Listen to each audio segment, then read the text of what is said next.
Hi there, welcome to today's vlog. It was great to see over the weekend so many great examples of people celebrating the 100th birthday of Charlie Parker. Thank you to those of you who took part in our Charlie Parker challenge. We've got that video out on Saturday.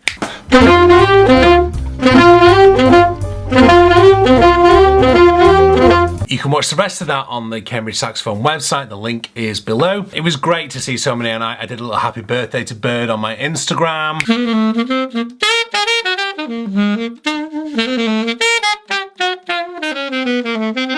But it was great to see so many musicians just acknowledging the debt we all pay to Bird. And I really loved a quote from Tony Kofi. Tony's done a lot of work with me in my Blue Note project and my Miles and Coltrane at 90 project, British alto saxophone player. He's on my Jazz Vespers album as well. Tony just saying the joy that you can hear in Charlie Parker's music, just the... yeah, it was just a brilliant, I've got to, let me find it.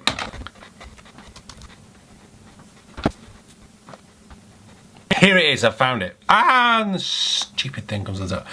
Tony says, to me, Charlie Parker means the point at which I really started to learn and deal with the saxophone on an emotional and technical level. His music opened my ears, mind and heart. His language evoked a feeling that allowed me not to be afraid of expressing myself both on and off the stage. Charlie Parker, that wasn't from Tony then, was it? Maybe it was from Tony Woods. Tony says, listen to the recordings again. I was struck by the freedom and joy in his playing. Something about the passion in his sound, the vitality of his rhythmic conception. It was also fresh and new, and his love for life just shines through in every note. They were having fun, taking risks, playing and living on the edge. Maybe there's a danger we've lost of that sometimes. Woo, Tony, big things. Tony was one of my teachers many years ago in London. Anyway, today we're here to talk about the practice planners. This is a physical copy of the practice planner which has last year's diary in it. I didn't kind of think that far ahead. I kind of thought we'd shift it up and we'd move round. There are still some available on the website. Okay, the dates are going to be wrong, but they're down at £3.48. Okay, they are really cheap, and then you just pay the postage effectively. I just want to clear, I've got 50 copies left in my under my stairs downstairs, so I'd really like to shift the physical copies as soon as I can. There is also a new digital copy available for you. I'm giving them away basically, even digitally. But the reason why it's so important is because it's getting you to think strategically about your practice. One of the hardest things during lockdown for me personally has been motivating myself to practice, because I've no gigs, I've no concerts, I've nothing coming up that's saying to me, hey, you need to get that out and play. Now, there have been a few little projects. We did the 2 lockdown gigs.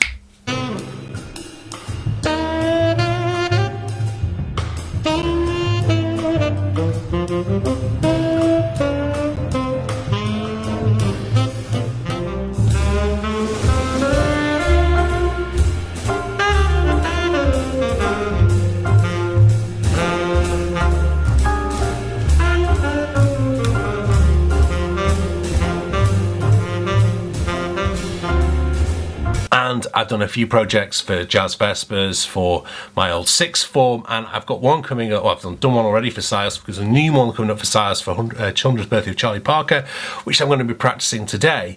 And it's those kind of things that you need that to motivate you. But thinking strategically about your practice is really, really important. Gary from London wrote in and said it's really transformed how he thinks about his practice, and over a year, it's really made a difference to it. Fiona from Lancaster wrote in and said, a year ago, I wasn't so sure about this. It looked a bit thin and a bit sparse. But I've come to realise that over a year, It really has transformed how I've practiced, especially during lockdown when I was able to keep ticking off the days. And this is something that I've said before, this crossing off the days is something that's really, really important. It really, really helps get you into the mindset of practicing when you first come out in the day. Now, one of the things you might like to do is to sort of tie it in with my Nail Your Scales book or the Long Tones book, but the Scales book is very useful here. So you might say you want to do the ultimate saxophone warm-up. I've just realised I'm now killing a sale of this book by writing in it. But the ultimate saxophone warm-up, okay? How will you achieve this goal? Daily, increase metronome speed. Why do you want to do this, okay?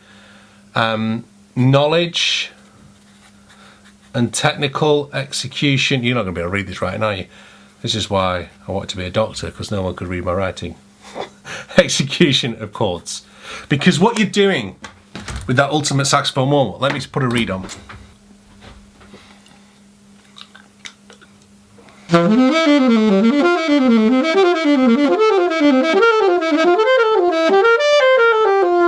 Practicing every chord within each diatonic scale, and if you do it like on the melodic minor, you start to explore even more different chords.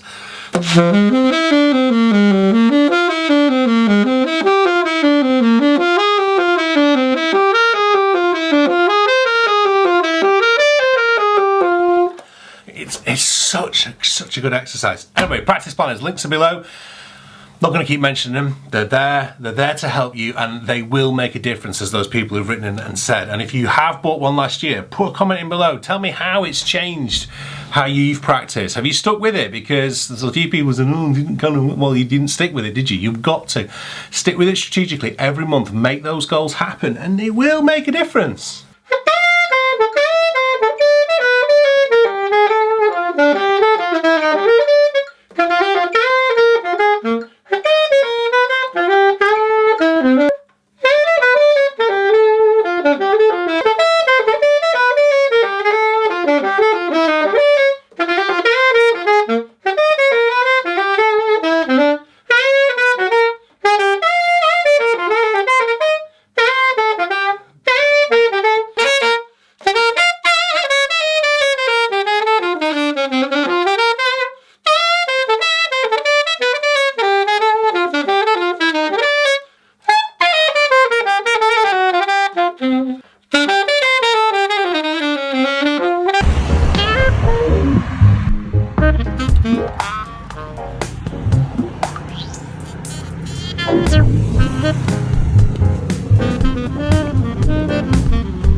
I'm sure I put this in the vlog before, but this is a sculpture which commemorates the first 10 rules, I think, or more, of association football. What we call football in this country and the rest of the world calls football, but in America you call it soccer. Not sure why. Anyway, the first game of football, association football, was played on here, Parker's Piece in Cambridge in 1848, and this really is hallowed ground for a football fan. It is the birthplace of the beautiful game.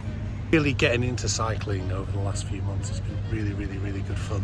A great way to exercise, especially around Cambridge, and there's so many great cycle paths. It's a bank holiday today, so banks aren't open. It's a public holiday, the last public holiday of the summer. Sadly, the weather is not conducive. It's not bad actually, it's better than I thought it was going to be.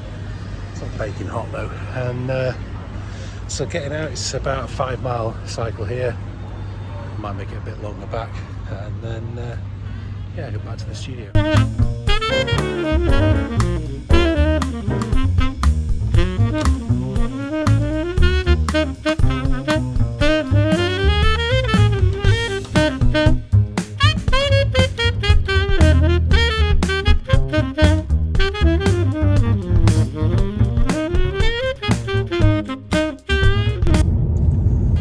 Not had a chance to get back to the studio for you, but I thought I'd finish off today's vlog with just this short reflection, because today I think is vlog 586, which is quite remarkable as I approach 600 vlogs. I'm gobsmacked, really. Let me know how you think we should celebrate the 600th. For the 100th, I dropped a cake. You can go back and check them out. For the 200th, I think we had some balloons. For the 300th was fireworks.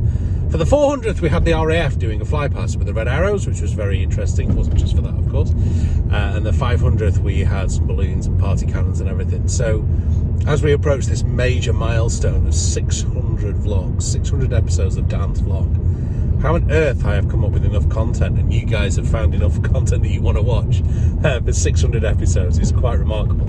And on current rate, we should probably reach that kind of like mid-October time. So yeah, let me know what you think, how you think we should celebrate as a community Dan's Vlog episode number 600. Thank you very much for watching this evening. Make sure you get your practice planner by checking the link below, and I will see you really, really soon. Bye!